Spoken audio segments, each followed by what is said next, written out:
ಕೇವಲ ನಮಗೂ BJPಗೆ 0.5% ಮಾತ್ರ ಕಡಿಮೆ. ಆದರೂ ಕೂಡ ಸೀಟ್ ನಮಗೆ ಕಡಿಮೆ ಬಂತು. BJPಯವ್ರಿಗೆ 17 ಸೀಟ್ ಬಂತು, ನಮಗೆ 9 ಸೀಟ್ ಬಂತು. ಬಹಳ ಕಡಿಮೆ ಅಂತರದಿಂದ ನಾವು 3 ಸೀಟ್ಗಳನ್ನ ಸೋತಿದ್ದೀವಿ.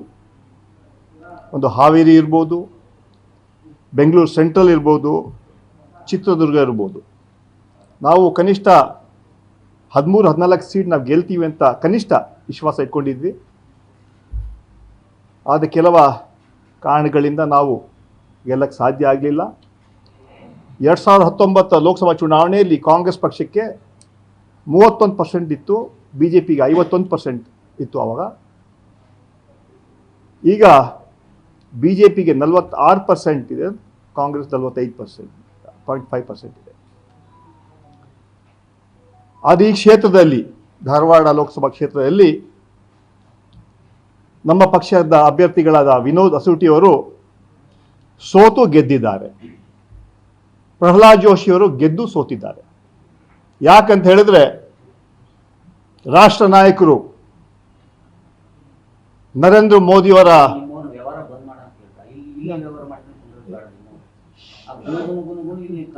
ಕೂತ್ಕೊಳ್ಳಪ್ಪ, ಇಲ್ಲ ಆಚೆ ನಿಮಗೆ ಹೋಗಿಲ್ಲ ಪಾರ್ಟಿಯವರು, ಇಲ್ಲ ಕೂತ್ಕೊಳ್ಳಿ. ಬಹಳ ಪವರ್ಫುಲ್ ಮಂತ್ರಿ, ಕೇಂದ್ರ ಮಂತ್ರಿ ನರೇಂದ್ರ ಮೋದಿಯವರ ಬಹಳ ಆಪ್ತರು, ದೇಶದಲ್ಲಿ 3ನೇ 4ನೇ ಸ್ಥಾನಂತಹ ಸನ್ಮಾನ್ಯ ಪ್ರಹ್ಲಾದ್ ಜೋಶಿಯವರು ಚುನಾವಣೆ ಮುಂಚೆ ಹೇಳಿದ್ರು, ಕನಿಷ್ಠ 5 ಲಕ್ಷ ಓಟಲ್ಲಿ ನಾನು ಗೆಲ್ತೀನಿ ಅಂತ ಹೇಳಿದ್ರು. 5 ಲಕ್ಷ ಓಟು. ಯಾವುದೇ ಒಂದು ಘಟನೆ ಆಯಿತು, ಅದರಿಂದ ಸುಮಾರು 90,000 ಗೆದ್ದರು. ಇನ್ನು ಕೇವಲ 45,000 ಬರ್ತಾ ಇದ್ರೆ ಕಾಂಗ್ರೆಸ್ ಪಕ್ಷದ ಅಭ್ಯರ್ಥಿ ವಿನೋದ್ ಅಸೂಟಿ ಗೆಲ್ತಾ ಇದ್ರು. ಅದಕ್ಕೆ ನಾನು ಹೇಳಿದೆ, ವಿನೋದ್ ಅಸೂಟಿಯವರು ಸೋತು ಗೆದ್ದಿದ್ದಾರೆ, ಪ್ರಹ್ಲಾದ್ ಜೋಶಿಯವರು ಗೆದ್ದು ಸೋತಿದ್ದಾರೆ. ಈ ಚುನಾವಣೆಯಲ್ಲಿ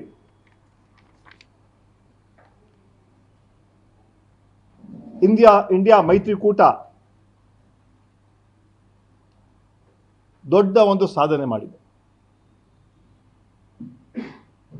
ಅಹಂಕಾರಿ ದುರಹಂಕಾರಿ ಕೇಂದ್ರ BJP ಸರ್ಕಾರ ಹಾಗೂ ನರೇಂದ್ರ ಮೋದಿ ಅವರಿಗೆ ಜನ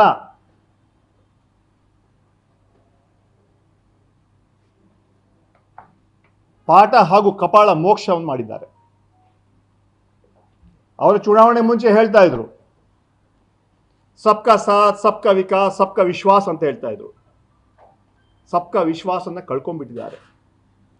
ಅಬ್ ಕಿ ಬಾರ್ 400 ಪಾರ್ ಅಂತ ಹೇಳಿದ್ರು. 240ಕ್ಕೂ ದಾಟಲಿಲ್ಲ. ಹೋದ ಲೋಕಸಭಾ ಚುನಾವಣೆಯಲ್ಲಿ ಸುಮಾರು 303 ಸೀಟು BJP ಗೆದ್ದಿದ್ರು. ಈ ಸಲ 240 ಸೀಟನ್ನು ಗೆದ್ದಿದ್ದಾರೆ.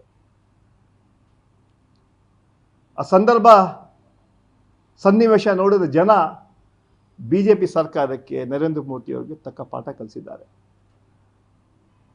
ಒಂದು ಸಂದೇಶ ಕೊಟ್ಟಿದ್ದಾರೆ, ಯಾರು ಸಂವಿಧಾನ ಬದಲಾವಣೆ ಮಾಡಕ್ಕೆ ಹೊರಟಿದ್ರು ಜನರು ಸಂವಿಧಾನಕ್ಕೆ ರಕ್ಷಣೆ ಕೊಟ್ಟಿದ್ದಾರೆ. ಇದು ಒಂದು ಸಂದೇಶ.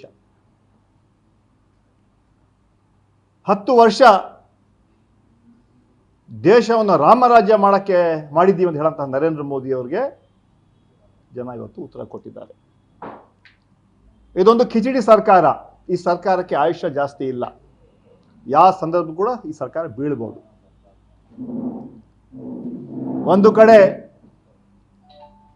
ಚಂದ್ರಬಾಬು ನಾಯ್ಡು, ಇನ್ನೊಂದು ಕಡೆ ನಿತೀಶ್ ಅವರ ಸಹಕಾರದಿಂದ ಈ ಸರ್ಕಾರ ನಡೀತಾ ಇದೆ.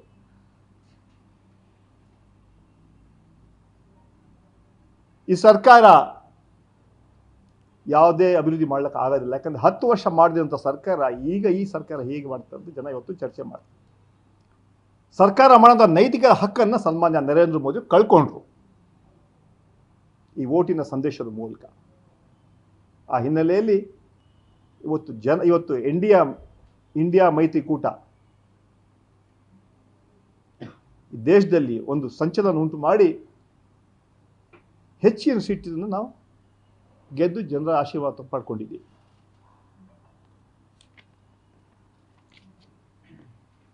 ಈಗ ನಮ್ಮ ಚುನಾವಣೆ ಮುಗಿದಿದೆ. ನಮ್ಮ ಲೋಕಸಭಾ 3 ಅಸೆಂಬ್ಲಿ ಬೈ ಎಲೆಕ್ಷನ್ಸ್ ಬರ್ತಾ ಇದೆ. ಶಿಗ್ಗಾಂವ್ ಸವಣೂರು ಇರ್ಬೋದು, ಚನ್ನಪಟ್ಟಣ ಇರ್ಬೋದು, ಸಂಡೂರು. ಈಗಾಗಲೇ ನಮ್ಮ ಪಕ್ಷ ಸಂಘಟನೆ ಶುರುವಾಗಿದೆ. ನಮ್ಮ ಬೂತ್ಗಳು, ನಮ್ಮ ಬ್ಲಾಕುಗಳಿಗೆ ಹೆಚ್ಚಿನ ಒತ್ತನ್ನು ನಾವು ಈಗಾಗಲೇ ಕೊಡ್ತಾ ಇದ್ದೀವಿ. ಈ 3 ಕ್ಷೇತ್ರಗಳಲ್ಲಿ ನಾವು ಗೆಲ್ತೀವಿ ಅಂತ ವಿಶ್ವಾಸವನ್ನು ವ್ಯಕ್ತಪಡ್ತಾ ಇದ್ದೀವಿ. ಅದೇ ರೀತಿ ಬರುವಂತಹ ತಾಲೂಕ್ ಪಂಚಾಯತ್, ಜಿಲ್ಲಾ ಪಂಚಾಯತ್ ಚುನಾವಣೆ ಇರ್ಬೋದು, ಕಾರ್ಪೊರೇಷನ್ ಚುನಾವಣೆ ಇರ್ಬೋದು, ಇದೆಲ್ಲ ಚುನಾವಣೆಗಳು ಈಗಾಗಲೇ ನಾವು ತಯಾರಿ ಶುರು ಮಾಡಿದ್ದೀವಿ. ನಮ್ಮ ಮುಂದಿನ 2028 ಚುನಾವಣೆಗೆ ಇವಾಗಲೂ ನಮ್ಮ ತಯಾರಿ ಶುರು ಈಗಾಗಲೇ ನಾವು ಮಾಡ್ತಾ ಇದ್ದೀವಿ.